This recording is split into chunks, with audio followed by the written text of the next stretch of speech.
Lizzie présente La Vénus d'Île et autres nouvelles de Prosper Mérimée, lu par Clément Bresson.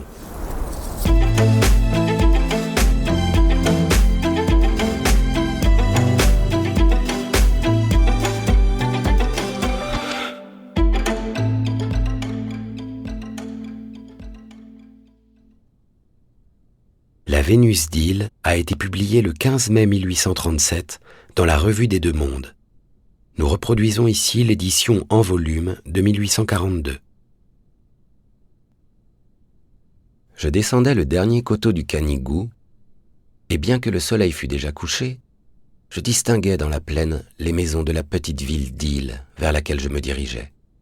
« Vous savez, dis-je au Catalan qui me servait de guide depuis la veille, vous savez sans doute où demeure monsieur de Pérorade. »« Si je le sais, s'écria-t-il. Je connais sa maison comme la mienne, et s'il ne faisait pas si noir, je vous la montrerai. C'est la plus belle d'Île. Il a de l'argent, oui, monsieur de Pérorade, et il marie son fils à plus riche que lui encore. »« Et ce mariage se fera-t-il bientôt ?» lui demandai-je. « Bientôt ? Il se peut déjà que les violons soient commandés pour la noce. Ce soir, peut-être demain, après-demain, que sais-je. C'est à Pugarrigue que ça se fera. Car c'est mademoiselle de Pugarrigue que monsieur le fils épouse.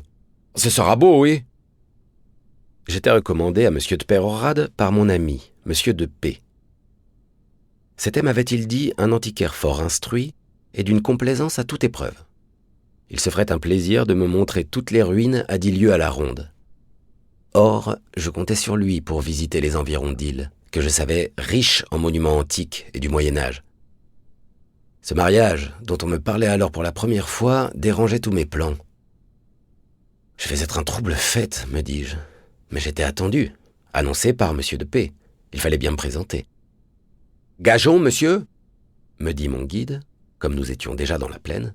« Gageons un cigare que je devine ce que vous allez faire chez monsieur de Pérorade. »« Mais, » répondis-je en lui tendant un cigare, « cela n'est pas bien difficile à deviner. À l'heure qu'il est, quand on a fait 6 lieues dans le Canigou, la grande affaire, c'est de souper. »« Oui, mais demain. Tenez, je parierais que vous venez à Île pour voir l'idole. J'ai deviné cela à vous voir tirer en portrait les seins de ces Rabona. »« L'idole ? Quelle idole ?» Ce mot avait excité ma curiosité. « Comment ? On ne vous a pas conté, à Perpignan, comment monsieur de Pérorade avait trouvé une idole en terre ? » Vous voulez dire une statue en terre cuite, en argile ? Non pas. Oui, bien en cuivre, et il y en a de quoi faire de gros sous. Elle vous pèse autant qu'une cloche d'église. C'est bien avant dans la terre, au pied d'un olivier que nous l'avons eue. Vous étiez donc présent à la découverte ? Oui, monsieur. Monsieur de Pérorade nous dit, il y a 15 jours, à Jean Collet et à moi, de déraciner un vieil olivier qui était gelé de l'année dernière, car elle a été bien mauvaise, comme vous savez. Voilà donc qu'en travaillant, Jean Col, qui y allait de tout cœur, il donne un coup de pioche et j'entends bim, comme s'il avait tapé sur une cloche. Qu'est-ce que c'est que je dis ? Nous piochons toujours, nous piochons, et voilà qu'il paraît une main noire, qui semblait la main d'un mort qui sortait de terre.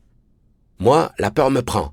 Je m'en vais à monsieur et je lui dis « Des morts, notre maître, qui sont sous l'olivier, faut appeler le curé. » « Quel mort ?» qu'il me dit. Il vient, et il n'a pas plutôt vu la main qu'il s'écrie « Un antique ! Un antique !» Vous auriez cru qu'il avait trouvé un trésor. Et le voilà, avec la pioche, avec les mains, qui se démènent et qui faisait quasiment autant d'ouvrages que nous deux. Et enfin, que trouvâtes-vous ? Une grande femme noire, plus qu'à moitié nue, révérence parler, monsieur, tout en cuivre, et monsieur de Pérorade nous a dit que c'était une idole du temps des païens. Du temps de Charlemagne, quoi. Je vois ce que c'est. Quelques bonnes vierges en bronze d'un couvent détruit.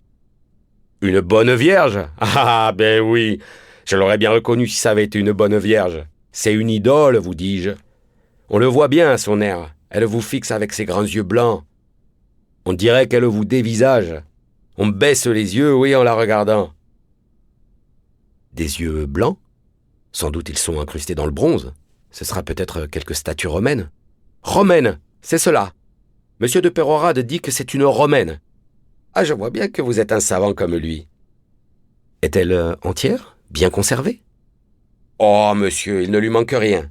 C'est encore plus beau et mieux que le buste de Louis-Philippe qui est à la mairie en plâtre peint.